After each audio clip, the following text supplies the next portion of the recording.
Hi friends, welcome to Kokila's channel. நம்ம இன்னைக்கு இந்த வீடியோல நல்ல ருசியான சுக்கு மிளகு குழம்பு எப்படி செய்யறது பார்க்கலாம் வாங்க. அதுக்கு ஒரு பாத்திரத்தை எடுத்து 1.5 ஸ்பூன் கடுகு போட்டுக்கலாம், 1/2 ஸ்பூன் வெந்தயம் போட்டுக்கலாம், 1 ஸ்பூன் மிளகு போட்டுக்கலாம், 2 ஸ்பூன் சீரகம் போட்டுக்கலாம், அப்புறம் ஒரு சின்ன துண்டு சுக்கு போட்டுக்கலாம். சிம்லியே வச்சு ஒரு 2 நிமிஷத்துக்கு நல்லா வறுத்து விட்டுக்கலாம். படபடன்னு எல்லாம் வெடிக்கும். லைட் பிரவுன் கலர் ஆன பிறகு கேஸ் ஆஃப் பண்ணிட்டு ஆற வச்சுக்கலாம். எல்லாமே நல்லா ஆறின பிறகு ஒரு மிக்ஸி ஜார்ல எல்லாத்தையும் கொட்டிடலாம்.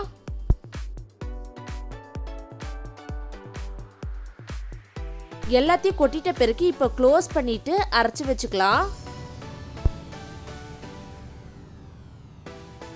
இங்க பாருங்க, இந்த மாதிரி அரைச்சு வச்சுக்கலாம். இப்ப குழம்பு தயார் பண்ணலாம் வாங்க. அதுக்கு ஒரு பாத்திரத்தை எடுத்து ஒரு 6 ஸ்பூன் எண்ணெயை ஊத்திக்கலாம். அப்புறம் 1/2 ஸ்பூன் கடுகு போட்டுக்கலாம், 1/4 ஸ்பூன் வெந்தயம் போட்டுக்கலாம். கடுகும் வெந்தயமும் நல்லா பொரிஞ்ச பிறகு ஒரு வெங்காயத்தை கட் பண்ணி வச்சிருக்க அதை போட்டுக்கலாம். அப்புறம் கொஞ்சமா கருவேப்பிலை போட்டுக்கலாம், 1 ஸ்பூன் சால்ட் போட்டுக்கலாம். எல்லாத்தையும் சேர்த்து நல்லா வதக்கி விட்டுக்கலாம். இப்போ 15 பல் பூண்டை உரிச்சு வச்சிருக்கேன், அதை போட்டுக்கலாம். பூண்டை போட்ட பிறகு நல்லா கலந்து விட்டுக்கலாம். அப்புறம் 3 தக்காளியும் கட் பண்ணி வச்சிருக்கேன், அதை போட்டுக்கலாம். எல்லாத்தையும் சேர்த்து நல்லா பெரட்டி விட்டுக்கலாம்.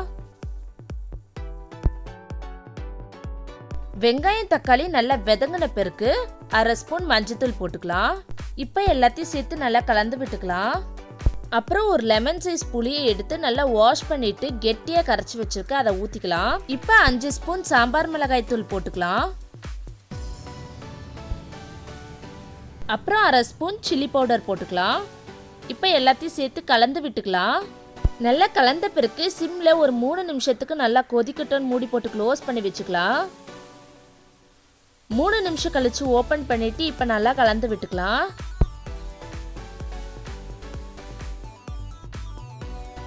இப்ப அரைச்சு வச்சிருந்த மசாலாவை இதுல கொட்டிக்கலாம். எல்லாத்தையும் போட்ட பிறகு நல்லா கலந்து விட்டுக்கலாம். நல்லா கலந்த பிறகு சிம்ல ஒரு 5 நிமிஷத்துக்கு நல்லா கொதிக்கட்டும் மூடி போட்டு க்ளோஸ் பண்ணி வச்சுக்கலாம். 5 நிமிஷம் கழிச்சு ஓபன் பண்ணிட்டு இப்ப நல்லா கலந்து விட்டுக்கலாம். அவ்வளோதாங்க, சுக்கு மிளகு குழம்பு ரெடி ஆயிடுச்சு. இதே மெத்தட்ல செஞ்சு பாருங்க, அவ்வளோ டேஸ்டா இருக்கும். உங்க வீட்டில் இருக்கவங்களுக்கு எல்லாருக்குமே ரொம்ப பிடிக்கும். கண்டிப்பா சொல்றேன், இந்த குழம்ப செஞ்சு பார்த்துட்டு எப்படி இருந்துச்சுன்னு மறக்காம கமெண்ட் பண்ணுங்க. ஓகே ஃப்ரெண்ட்ஸ், இந்த வீடியோ உங்களுக்கு பிடிச்சிருந்தா லைக் பண்ணுங்க, ஷேர் பண்ணுங்க, கமெண்ட் பண்ணுங்க, மறக்காம சப்ஸ்கிரைப் பண்ணிடுங்க. Thank you friends, Tata.